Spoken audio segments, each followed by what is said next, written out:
মালয়েশিয়াতে উচ্চশিক্ষার জন্য যেটা এখানে কয়েকটা প্রশ্ন দেখতেছি,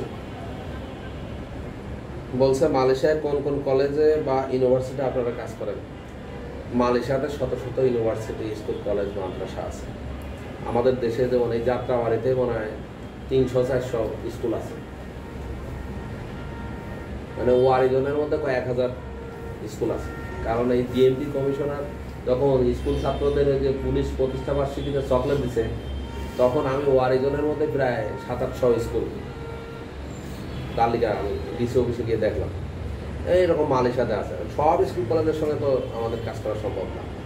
এক্ষেত্রে মালয়েশিয়াতে সকল পাবলিক ইউনিভার্সিটিতে যদি কেউ ভর্তি হতে চায় আমরা করে দিতে পারবো, এবং সুপরিচিত, বাংলাদেশদের কাছে পরিচিত, বাংলাদেশিরা চেনে জানে এরকম ম্যাক্সিমাম স্কুল কলেজ আমরা করে দিতে পারবো। এছাড়াও যদি কোনো স্টুডেন্টের নিজস্ব পছন্দ থাকে, নিজস্ব চয়েস থাকে, আমরা সেই প্রতিষ্ঠানে ভর্তি করানোর সার্বিক সহযোগিতার পরামর্শ দিতে পারবো। সেক্ষেত্রে আমাদের সার্ভিস আলাদা দিতে হবে। এছাড়াও আমরা ডিপ্লোমার জন্য 1-2টা প্রতিষ্ঠান, ব্যাচেলর মাস্টার্স পিএইচডির জন্য 1-2টা প্রতিষ্ঠানের সঙ্গে কন্টিনিউ কাজ করি। একটা প্রতিষ্ঠান 10টা-20টা প্রতিষ্ঠানের সঙ্গে কন্টিনিউ কাজ করা সম্ভব না। প্রত্যেকটা প্রতিষ্ঠানের একটা টার্গেট থাকে, তো টার্গেট মানে ফিল আপ না করলে পরবর্তীতে রিকন্ট্যাক্ট হয় না। ঠিক আছে। মালয়েশিয়া স্টুডেন্ট ডিপ্লোমার কী কী সাবজেক্ট করা যাবে? একটা ইউনিভার্সিটিতে প্রচুর সাবজেক্ট আছে, সায়েন্স, আর্টস, কমার্সের শত শত সাবজেক্ট আছে।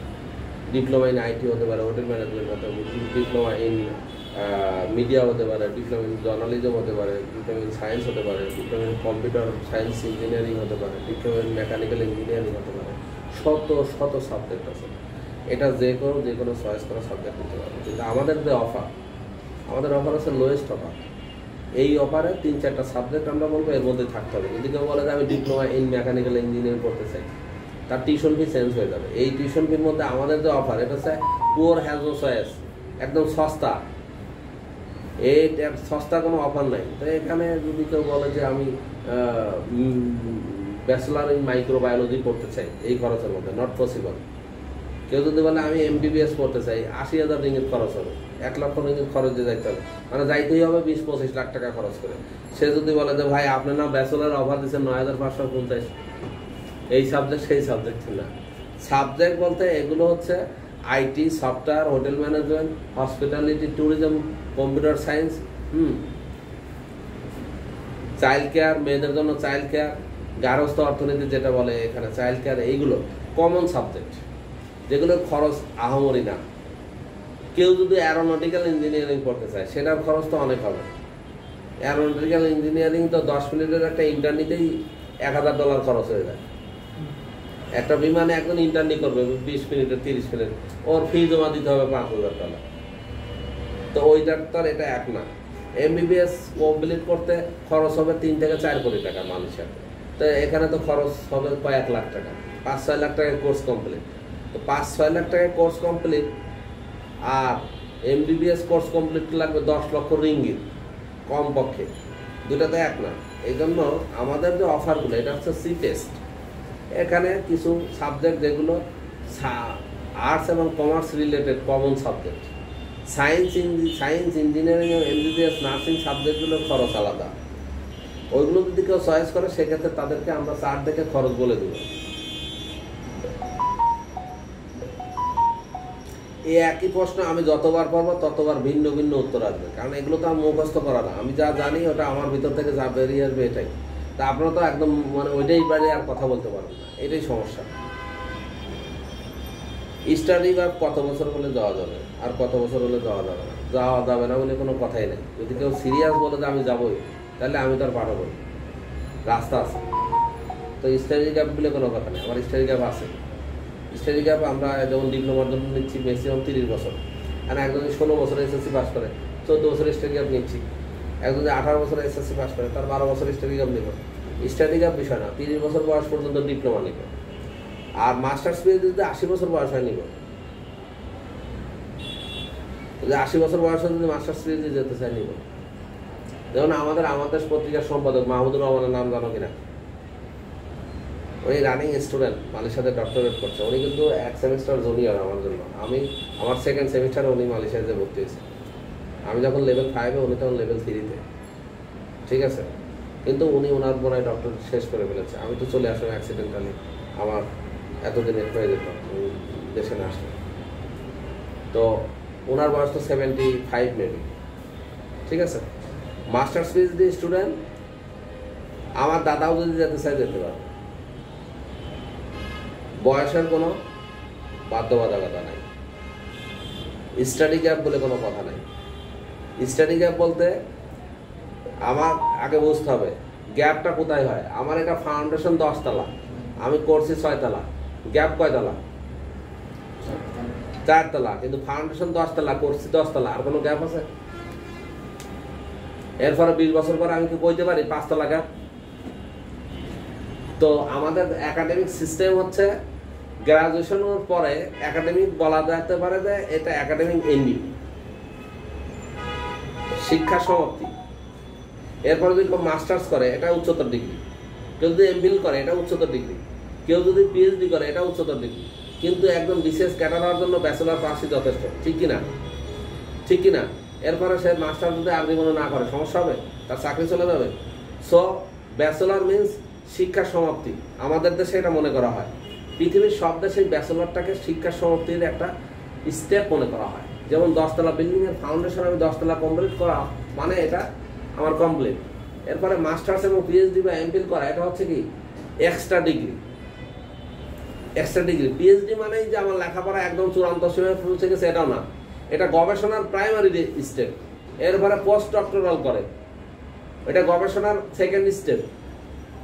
আরো এই পোস্ট ডক্টরাল পরে আরো 10-20 বছর আবার পোস্ট ডক্টরাল করার পরেও আরো পিএইচডি থিসিস যারা করে তাদের নিয়ে গবেষণা করে, তাদের সুপারভাইজার হয়। মানে আমাদের দেশে তো কোনো মতো পিএইচডি করলেই সে আর জীবনে বই না পড়লেও মনে করে যে আমি একজন বিশাল কিছু, কিন্তু বিষয় তো তা না। গবেষণার একটা প্রাইমারি স্টেপ হচ্ছে পিএইচডি, এরপরে আবার সেকেন্ডারি স্টেপ হচ্ছে পোস্ট ডক্টরাল, থার্ড স্টেপ হচ্ছে এরপরে হচ্ছে পরবর্তীতে বিভিন্ন যারা পিএইচডি করতে চায় তাদের সুপারভাইজ করা। এরকম 100-200 লোক তার হাতে ডক্টরেট পেয়ে গেছে, তখন সে হবে উন্নত মানের অধ্যাপক, এমিরেটাস অধ্যাপক। আমাদের দেশে তো সরকারের সাথে ভালো সম্পর্ক থাকলে সে এমিরেটাস অধ্যাপক হয়ে যায়, সম্পর্ক না থাকলে সাসপেন্ড। যাই হোক, স্টাডি গ্যাপ তার হবে যে ব্যাচেলর কমপ্লিট করে নাই। তার মানে কি এসএসসি পাস করার পর 10 বছর পরে নাই, 10 বছর স্টাডি গ্যাপ। ব্যাচেলর পাস করার পরে 20 বছর পরে নাই, this is not study gap. তার মানে ওটার ফাউন্ডেশন কমপ্লিট। এরপরে সে মাস্টার্স বা পিএইচডি করছে বা করে নাই, এটা তার অপশনাল। জীবন পরিচালনার জন্য বা বাংলাদেশ সরকারের সর্বোচ্চ চাকরি পাওয়ার জন্য ব্যাচেলর ম্যান্ডেটরি। কেউ যদি ব্যাচেলর পাস না করে, এসএসসি পাস করে, সে কি বিশেষ ক্যাডারে অ্যাপ্লিকেশন করতে পারবে? বিশেষ ক্যাডারের কন্ডিশন কি? ব্যাচেলর, অনলি ব্যাচেলর, মাস্টার্স না। ব্যাচেলর পাস করে সে সরকারি গুরুত্বপূর্ণ পদে ফার্স্ট ক্লাস জব আবেদন করতে পারে। তো পরিস্থিতির আলোকে মাস্টার্স, পিএইচডি, এমফিল এটা হচ্ছে উচ্চতর ডিগ্রি, বাট জীবন পরিচালনার জন্য ব্যাচেলরই এনাফ। এই জন্য কেউ ব্যাচেলর পাস করার পর 20 বছর পড়ালেখা না করে, এটা স্টাডি গ্যাপ না। কিন্তু কেউ মেট্রিক পাস করার পর 10 বছর পরে, এটা স্টাডি গ্যাপ, কারণ সে তো তার একটা পর্যায়ে এসে পৌঁছায় না। ইন্টার পাস ছেলেরা যদি 10 বছর না পড়ে, 12 বছর না পড়ে, সেটা স্টাডি গ্যাপ। আর ব্যাচেলর পাস করছে 90 সালে, 34 বছর পরে নাই, এটা স্টাডি গ্যাপ না। এই স্টাডি গ্যাপ, এই যে গ্যাপটা, এটা তো গ্যাপ, এই গ্যাপটা ফিল আপ করতে হয় কি দিয়ে? একটা সার্টিফিকেট দিয়ে, যে আমি 90 সাল থেকে একদম 2024 সাল পর্যন্ত বাংলাদেশ ব্যাংকে চাকরি করি। To whom it may concern, this is Abdul Kader doing job under Bangladesh bank from 1990 থেকে 2020-24। তোমার এই গ্যাপ ফিল আপ ক্লিয়ার? যারা তার প্রফেশনাল স্কিল দিয়ে গ্যাপ ফিল আপ করতে হয়, এটা একদম আহামরি কিছু না। আমরা একটা আমাদের প্যাডও দিয়ে দিতে পারি, একদম 5 বছর গ্যাপ, এসে আবার সে যেহেতু 5 বছর কাউন্সিলিং হিসেবে জব করছে, একটা সার্টিফিকেট বানিয়ে দিলাম, তাই গেল। এটা অথেন্টিক ডকুমেন্টস দিতেই হবে এমন না। So study gap only for কি এসএসসি এবং ইন্টার স্টুডেন্টের জন্য এসএসসি গ্যাপ কথাটা প্রযোজ্য। Bachelor first, masters first, PhD স্টুডেন্টদের জন্য স্টাডি গ্যাপ কি প্রযোজ্য না। স্যার ইন্টার এবং এসএসসি স্টুডেন্টরা দুইটা হয় ডিপ্লোমা করতে হবে না ব্যাচেলরে করতে হবে। যদি স্টাডি কার্ড 10-12 বছরের বেশি হয় সেক্ষেত্রে আমাদের সঙ্গে পার্সোনাল যোগাযোগ করবে, আমাদের কাছে রাস্তা আছে। আমার কাজ হচ্ছে কাউন্সেলিং করা, যেখানে তার সমস্যা সেখানে সমাধান করা, যেখানে তার ব্ল্যাক পয়েন্ট সেখানে পার্লারিং করা আমার কাজ। ক্লিয়ার? একজন লোকের অগোছালো ফাইলটাকে গুছিয়ে মডারেট করাটাই হচ্ছে আমার কাজ। আমার কাজ হচ্ছে তার অগোছালো জিনিসটাকে গুছিয়ে দেওয়া, আর কোনো কিছু না। তো অগোছালো ফাইল যদি কোথাও সাবমিট করে এমবেসি, ওই ফাইলটা তো রিজেক্ট হবে। কনসালটেন্টের কাজ হচ্ছে সেটাকে এমবেসি উপযোগী করে তার হাতে হ্যান্ড ওভার করা, ঠিক আছে, যাতে সে বিষয়টা পায়।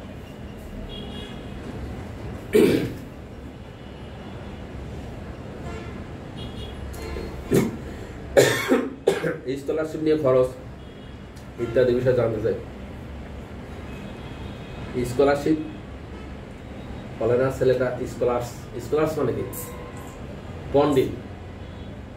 স্কলারশিপ হচ্ছে পণ্ডিত্যশিপ, যে পণ্ডিত তারাই স্কলারশিপ দেয়। আমাদের দেশ থেকে যারা এরা কি পণ্ডিত? স্কলারশিপের মানে বুঝতে হবে। একটা রিক্সা চালক রিক্সা চালায়, ওরা কি টিচার পায়? স্যার বলে। প্রাইমারি স্কুলের টিচার তারা কি বলে? স্যার বলে। কেউ না কেউ তো স্যার বলেই। পয়েন্ট হচ্ছে যে স্কলারশিপ সে পায় যে স্কলার্স। আমাদের এখানে তো স্কলার্স আসে না, তাহলে সে কি পায়? সে পায় হচ্ছে ওয়েবার, স্যার।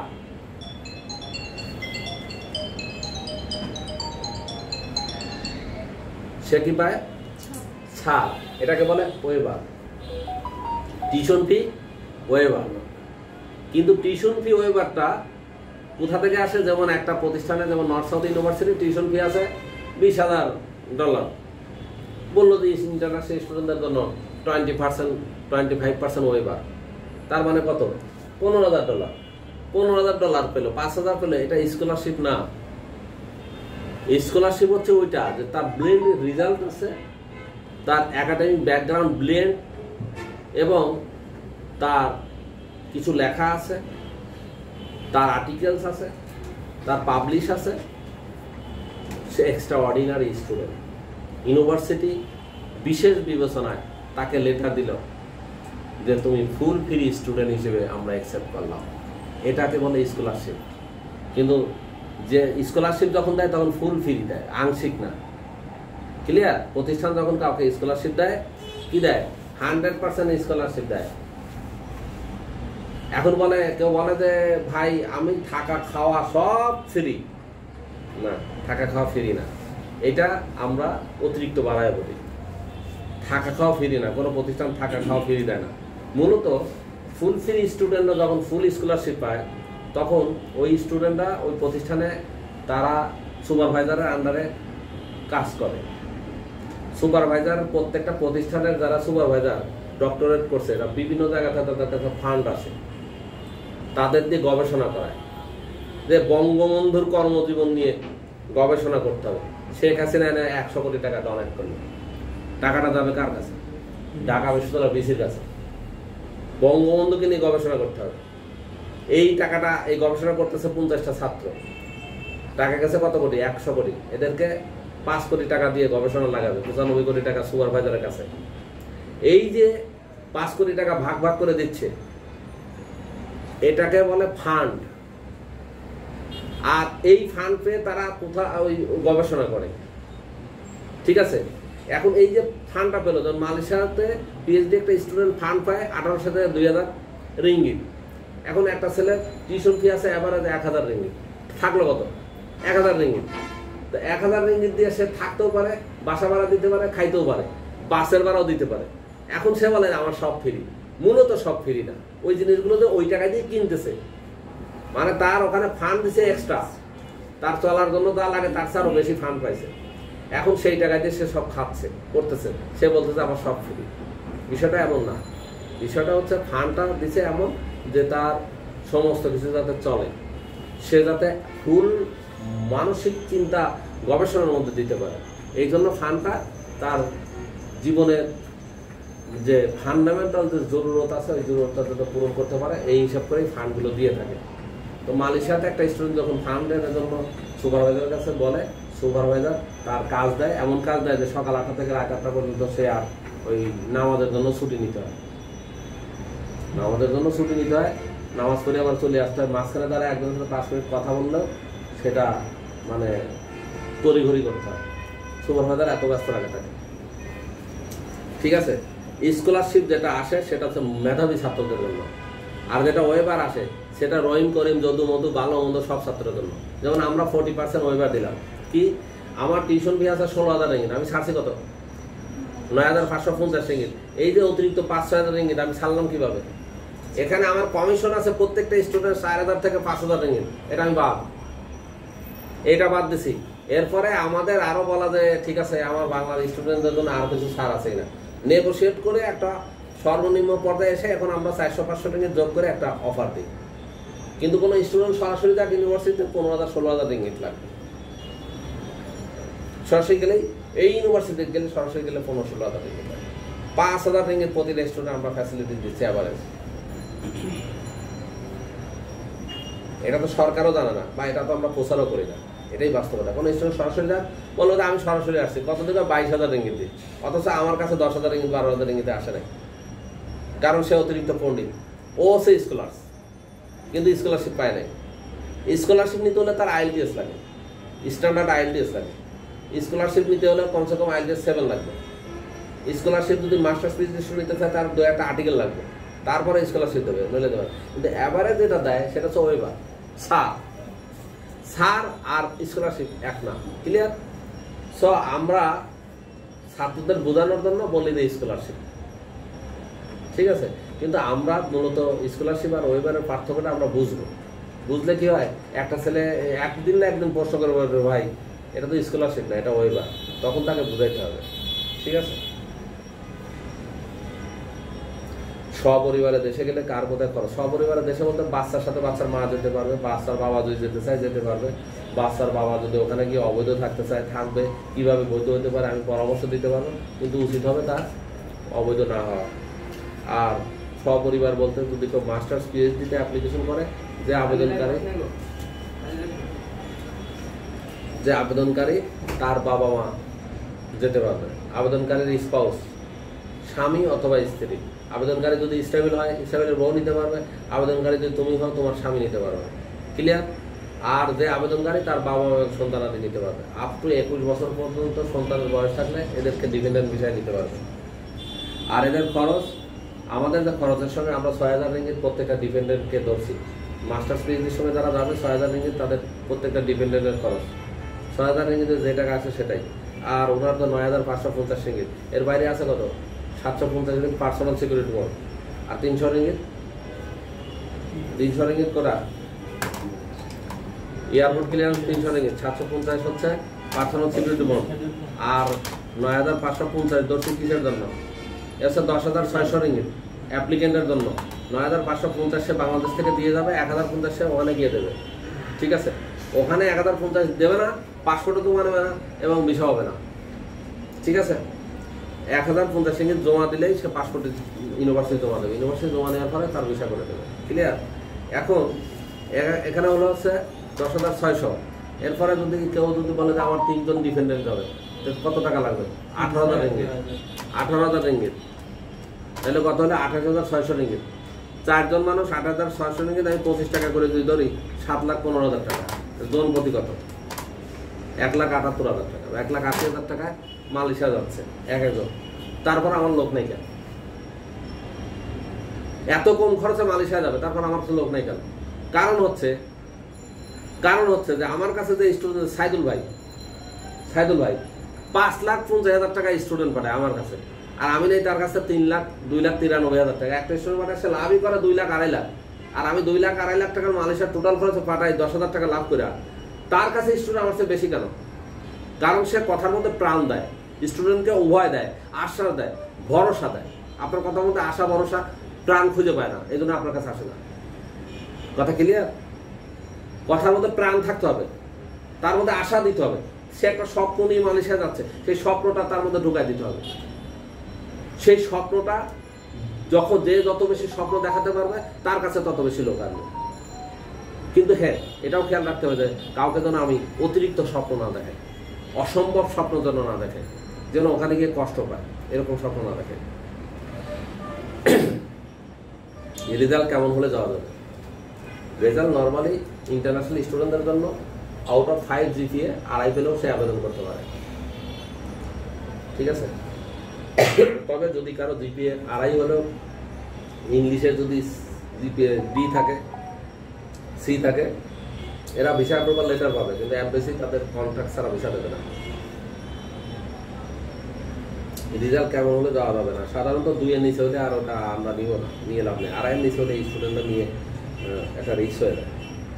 আইএলটিএস ছাড়া কোন দেশে যাওয়া যাবে? আইএলটিএস ছাড়া বা কি সহ ছাড়া, আইএলটিএস ছাড়া আমি যেমন America, Canada, Australia, New Zealand, Schengen country 26টা আছে এরা, এবং জাপান, কোরিয়া, এই দেশগুলোতে আইএলটিএস ছাড়া আবেদন করাটা সমস্যা না।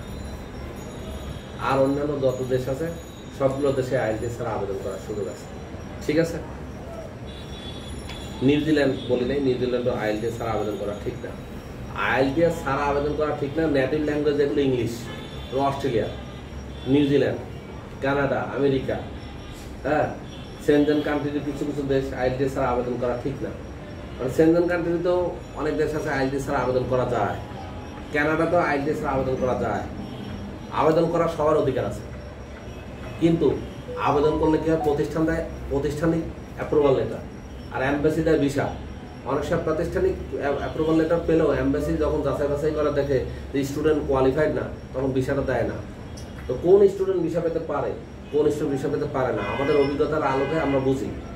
তো যখন দেখি যে এই ছেলেটা কানাডায় আবেদন করবে, কিন্তু ভিসা পাওয়ার সম্ভাবনা খুবই ক্ষীণ, হতেই পারে না, হবেও না, তখন ওই ছেলেটার আমি বলবো যে ভাই তুমি এই অবস্থায় কানাডায় আবেদন করো না। কারণ কি? কারণ হচ্ছে এটা অনেস্টলি, যেহেতু আমি বিজনেসটা 2 সপ্তাহের জন্য করতে বসে নাই। I am determined to doing this business till my death. আমি মৃত্যু অবধি শেষ নিঃশ্বাস পর্যন্ত এই বিজনেস করার নিয়ত করেছি। সো আমি তো কাউকে ঠকাতে পারবো না, কথা ক্লিয়ার? এখন একটা স্টুডেন্ট কানাডাতে যাবে, আমি বুঝতেছি ভিসা পাওয়ার যোগ্য না, তাহলে তার আবেদন ফি আছে, তার অ্যাডভান্স টিউশন ফি দেবে, আবার এমবাসি ফি আছে, তার অ্যাপয়েন্টমেন্ট লেটার ফি আছে, তার ইন্স্যুরেন্স এবং মেডিকেল ফি আছে। এরপরে যখন ভিসা হবে না, রিফিউজাল লেটার দেখা যখন টাকাটা নিয়ে আসবো, ওখান থেকে তার সার্ভিস চার্জ কেটে রাখবে $500 থেকে $700। সব কিছু মিলে 1 লক্ষ থেকে 1 লক্ষ টাকা তার নষ্ট হয়ে যাবে ভিসা না হলে। কিন্তু আমি কি পেলাম? আমি কি পেলাম? স্টুডেন্ট তার 1 লক্ষ টাকা নষ্ট হলো, আমি কি এখানে অর্ধেক ভাগ পাইছি? আমি তো কিছুই ভাগ পেলাম না। তা আমি যখন কিছু পাবো না, বা আমি কৌশল অবলম্বন করলে কিছু টাকা তার কাছ থেকে ক্যাশ নিতে পারি, কিন্তু সেটা কি আমার বিজনেসের আদর্শ? আমি কি 2 দিনের জন্য ব্যবসা করতে বসছি? ওই লোকটা তো আজীবন আমাকে খারাপ বলবে। কেউ যেন আমাকে খারাপ না বলে, this is my first priority. কেউ যেন কোনো অবস্থাতেই আমাকে ফ্রড বলতে না পারে, this is my first priority. আমি 19 বছর, আমার এই আগামী জানুয়ারিতে 19 বছর হবে এই বিজনেসে। আমি 19টা লোককেও ঠকানোর চিন্তা করি নাই, ঠিক আছে। যদি কেউ ঠকে যায়, কেউ ঠকে গেছে, তাদের নির্বুদ্ধিতার কারণে ঠকছে। ঠকে নাই তা না, ঠকছে নির্বুদ্ধিতার কারণে। যেমন অনেক এই যে তৌহিদ এবং তৌহিদের 2টা স্টুডেন্ট ভিসা নিছে, তারা ইএমজিএস ফি দেয় নাই। ইএমজিএস ফি 2টা স্টুডেন্টের ইএমজিএস ফি দিছে, 2টা স্টুডেন্টের আংশিক ভিসা ফি দিছে। সবকিছু মিলে প্রায় 1,60,70,000 টাকা তারা খরচ করে ফেলেছে। এখন তৌহিদ পুরো টাকা নিছে, নিয়ে আমাদের এখানে পেমেন্টও দিতে পারতেছে না। কোনো কারণে যদি ভিসা মেয়াদ শেষ হয়ে যায়, যেতে না পারে, ওই ছেলে শুধু তৌহিদকেই খারাপ বলবে না, আমার কোম্পানিটাকেও খারাপ বলবে, যদিও সে চাইল্ডিশ বিহেভ করলো। কারণ আমার তো কোনো দোষ নেই, দোষ তো তার এজেন্টের।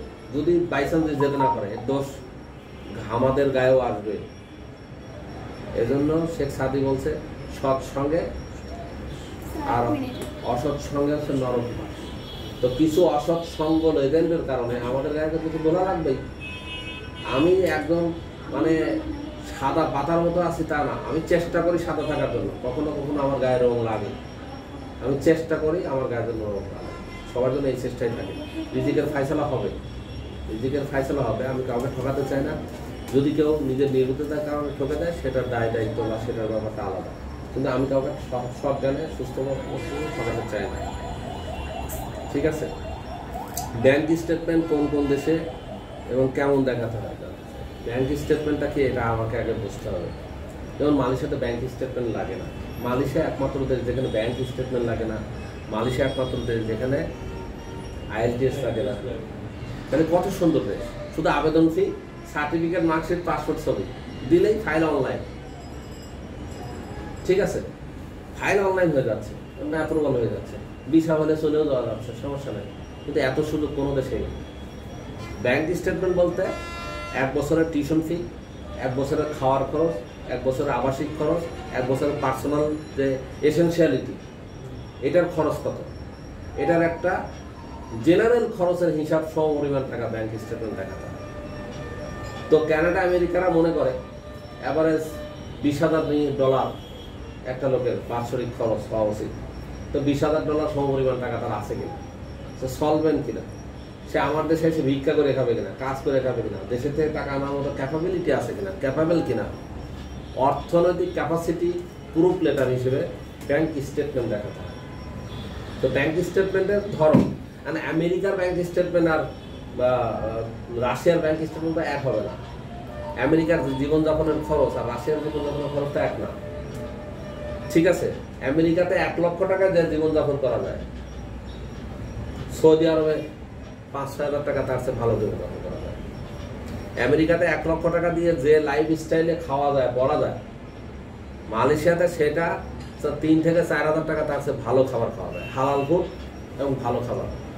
3 বেলা মাছ মাংস খেলে মালয়েশিয়ায় 5 থেকে 6 হাজার টাকা খরচ হবে একজনের পিছনে।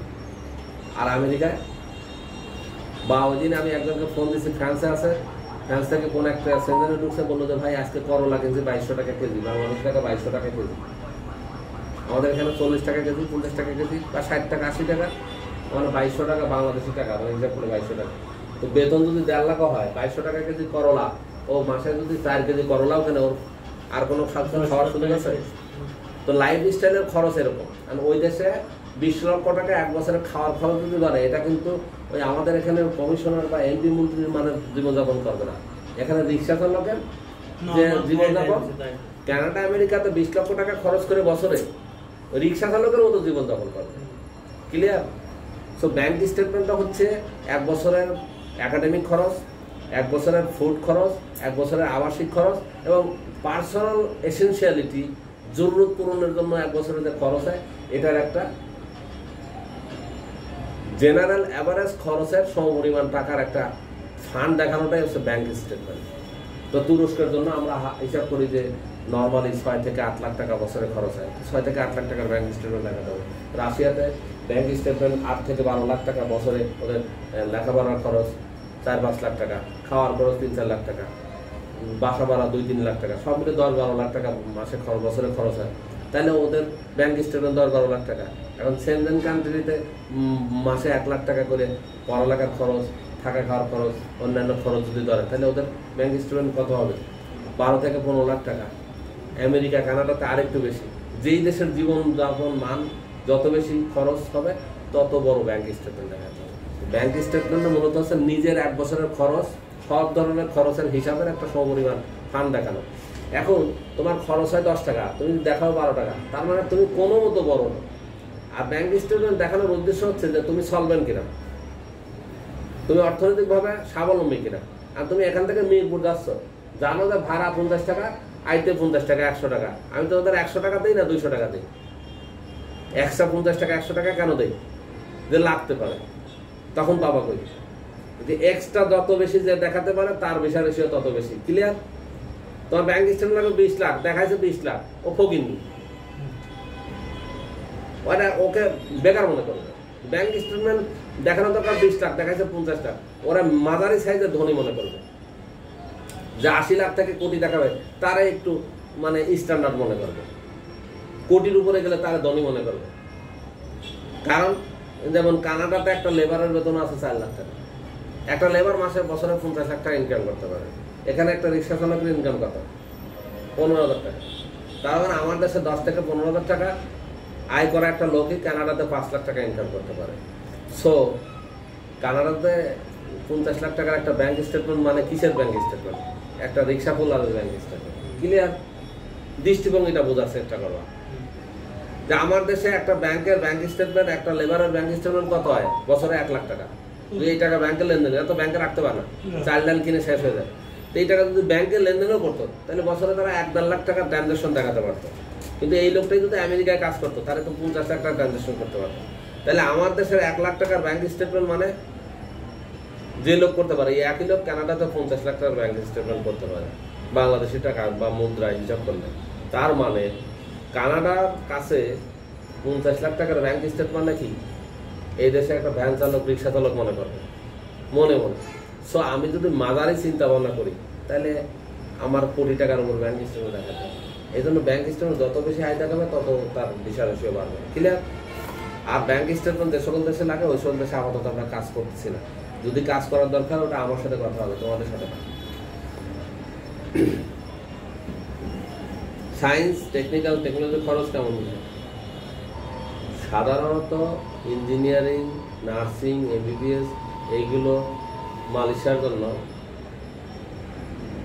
বছরে 15 থেকে 20,000 রিঙ্গিত থেকে শুরু করে 1 লক্ষ রিঙ্গিতও আছে মাসে, বছরে।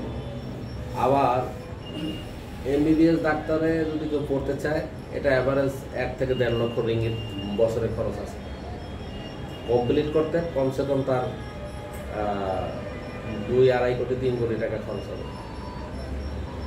6 বছরে 3 কোটি টাকা খরচ মানে বছরে কত? 50 লাখ টাকা। 50 লাখ টাকা, এই যে আমাদের খরচ 3 লাখ টাকা এক জিনিসটা। এটা আগে বলেছেন।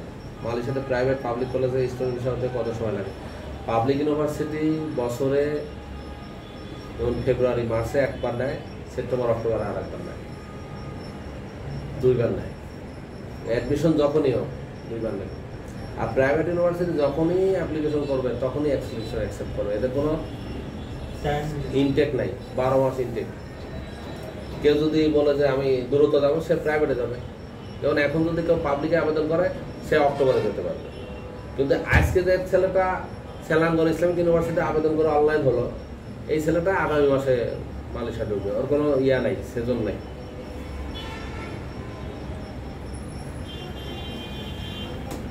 মালয়েশিয়ার স্টুডেন্ট বিষয়ে ডিপ্লোমা, ব্যাচেলর, মাস্টার্স, পিএইচডি প্রথম বছরে খরচ কত হবে?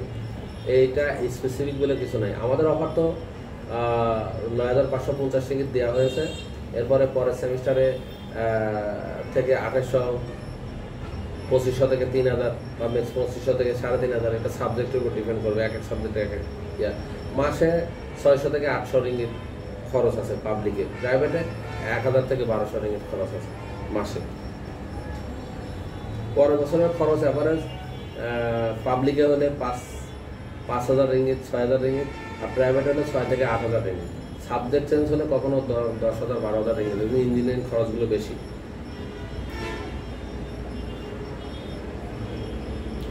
মালয়েশিয়ায় পড়ালেখা শেষ করার পর সে দেশের তরফ থেকে কী কী সুবিধা পাবে? কেউ কোনোদিন কোনো দেশের সরকার কাউরে সুযোগ সুবিধা দেয় না, সুযোগ সুবিধা অর্জন করে নিতে হয়। ঠিক আছে? কেউ যদি ইঞ্জিনিয়ারিং পাস করে, মেকানিক্যাল ইঞ্জিনিয়ারিং, সে যদি মেকানিক্যাল ইঞ্জিনিয়ারিং কোনো পোস্টে জয়েন করে, তার যোগ্যতা অনুযায়ী 5-6,000 রিঙ্গিত বেতন পাবে। এরপরে যদি তার পারফরমেন্স ভালো হয়, ওখান থেকে 10,000, 20,000 রিঙ্গিত বেতন দাবি করতে পারবে। সরকার কোনো সরকারি কারো ফ্যাসিলিটি দেয় না, ওটা দান করে। যেটা ফ্যাসিলিটি দেয়, ওই যে ভূমি ইয়ে হয়েছে, ব্লাড হয়েছে, মানুষে এসে 2 প্যাকেট, 4 প্যাকেট, 5 প্যাকেট চাল ডাল দেয়। এটা এই ফ্যাসিলিটি। নাগরিক হিসেবে বা বিদেশি হিসেবে যে কোনো ফ্যাসিলিটি। আর আমাদের এখানে কি ফ্যানের বিল দিয়ে গেছে সরকার? সরকারের কাজ হচ্ছে ঠিক মতো এখানে ইলেকট্রিক সাপ্লাই দেওয়া। আমার কাজ হচ্ছে এটা ব্যবহার করা এবং নিজেদের বিল দেওয়া। সুবিধা বলতে এটাই। আর বাকি সুবিধা নিজে অর্জন করে নিতে হয়। এই দেশ হোক আর বিদেশ হোক, সুবিধা কেউ দেয় না, সুবিধা অর্জন করে নিতে হয়। ঠিক আছে? কেউ যদি বলে ভাই আপনি বলছিলেন আমাকে 5 স্টার হোটেলে চাকরি দেবেন, আমি কি দিতে পারবো?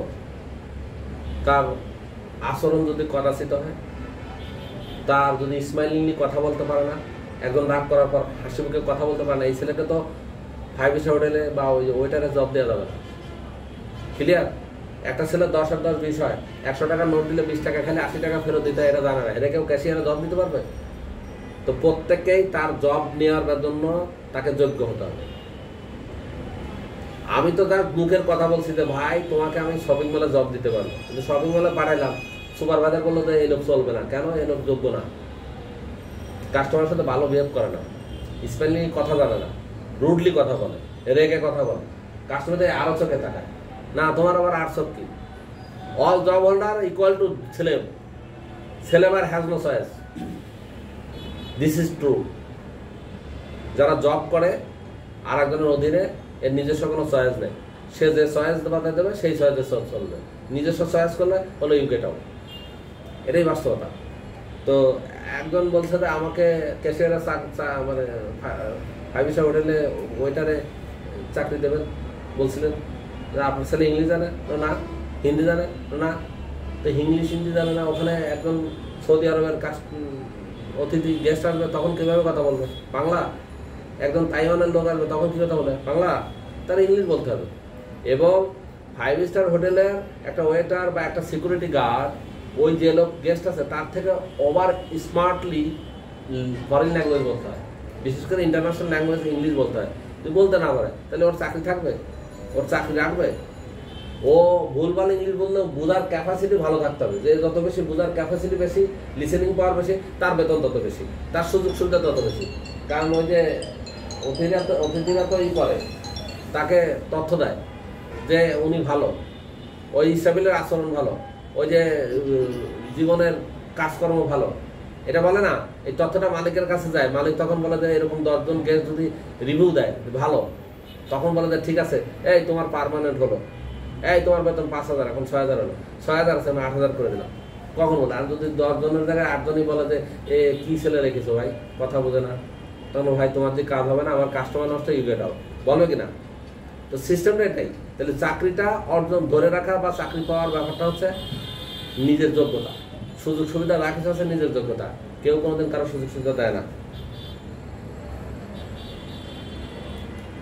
এমএসসির খরচ কেমন মালয়েশিয়া, রাশিয়া, কানাডাতে? এটা আপেক্ষিক ব্যাপার, এক এক দেশে এক এক রকম খরচ। ইউনিভার্সিটির টিউশন ফিটা ডিপেন্ড করে এক একটা এক এক রকম, ঠিক আছে? এটা যখন যে ধরনের প্রশ্ন আসে আমাকে বললে আমি ওটা জবাব দিতে পারি। বাংলাদেশে স্কুল কলেজে যেমন আমরা বিভিন্ন ভাতা হয়ে থাকি, এই প্রশ্ন যে করছে এটা কমন সেন্স কম, তেমনি মালয়েশিয়াও কি পাওয়া যাবে? বাংলাদেশে কোন কলেজ স্কুলে ভাতা দেয়, আর একজন ফরেনারকে কেন ভাতা দেবে? এখানে মূল কথা হচ্ছে যে মালয়েশিয়ার সরকার যে স্টুডেন্টগুলো নিচ্ছে টাকার জন্য, তারা টাকা ইনকামের জন্য নিচ্ছে, তো তোমার ভাতা দেবে কেন? ভাতা বলতে কি যে হ্যাঁ, যদি কেউ গবেষণায় ব্যস্ত থাকে, যদি কেউ থিওরিটিক্যাল কোনো কাজ করে যেটা রাষ্ট্রের জন্য, তার রাষ্ট্রের জন্য ভালো, বিভিন্ন জায়গাতে ডোনেশন আসে, সেখান থেকে কিছু ফান্ড দেয় যে তুমি তো ডানে বামে কিছু করো না, তোমার টোটাল টাইমটাই এখানে কিল করো, সো চলবা কি করে? একটা লোক যদি খাইতে না পারে, থাকতে না পারে, শুইতে না পারে, ফ্যাসিলিটিস না পারে, সে কি 12 ঘন্টা একটা না একটা সময় দিতে পারবে? ল্যাবে বসে গবেষণা করতে পারবে? লাইব্রেরিতে বসে কাজ করতে পারবে? আপনি ইবনে বতুতার ভ্রমণ কাহিনীর উপর গবেষণামূলক একটা প্রবন্ধ লিখে দিতে বলবেন, এটা তো 200 বই কাটতে হবে, তার মনোযোগ থাকতে হবে। পেটের মধ্যে ভাত না থাকলে কী করে? ওই সময় কী করে? তার মনোযোগ বাড়ানোর জন্য ফিনান্সিয়াল ফান্ড দেয়, যাতে তার চাকরি খুঁজতে না হয়। ফ্যাসিলিটিস বলতে এটাই, তুমি সরকারকে এক ফ্যাসিলিটি দিচ্ছ, সরকার তোমার আর এক ফ্যাসিলিটি দিচ্ছে। ফ্যাসিলিটিসের এগেইনস্টে ফ্যাসিলিটিস, হাও ফ্যাসিলিটিস দেয়। বাংলাদেশে এলএলবি মানে যেভাবে প্রশ্ন করছে ওইভাবে আপনার এখানে লেখছে, নিজের থেকে কিছুই লেখা নেই। বাংলাদেশে এলএলবি করার পর বাংলাদেশে কী কী করছে করতে পারবে। বাংলাদেশে এখানে এলএলবি করলে ওখানে এলএলএম করবে, আবার ওখানে এলএলএম না করে বিএমবিও করতে পারবে, মানে যে কোনো সাবজেক্ট করতে পারবে। কিন্তু কেউ যদি ইঞ্জিনিয়ারিং করতে চায় তাহলে পারবে না, কারণ তার তো ব্যাচেলর ইঞ্জিনিয়ারিং নাই। কিছু কমন সাবজেক্ট সবাই করতে পারে।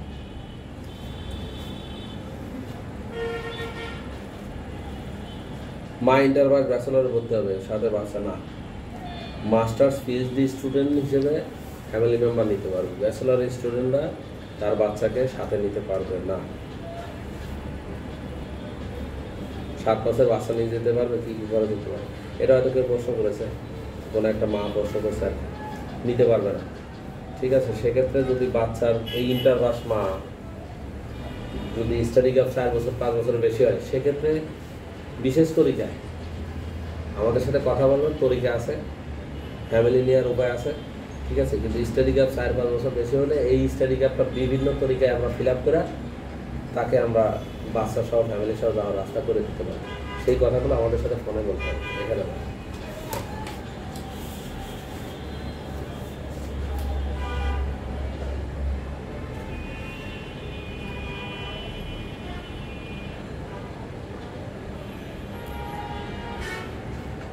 এখানে এমবাসিতে অনেকের ভিসা দিচ্ছে, অনেকে দিচ্ছে না।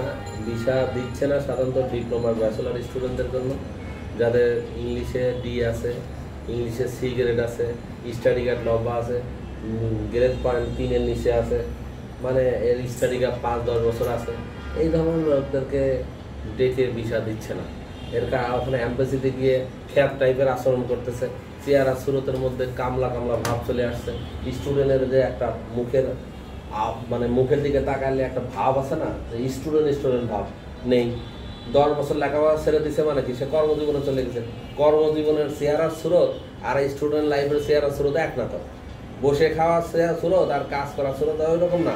এমবাসি বোঝে, এমবাসি বোঝে যে এই স্টুডেন্ট যাচ্ছে স্টুডেন্ট, কিন্তু যেহেতু কাম করে খাবে, তখন এই স্টুডেন্টদের ভিসা রিজেক্ট করে। যদি কেউ রিজেক্ট হয় তাদেরও ভিসা করা যায়। এমবাসি বাবুরা এখন টাকা খাওয়া শিখে গেছে, তাদের টাকা পয়সা দিলে পরে তারা ভিসা দেওয়া যায়। ক্লোজ করো।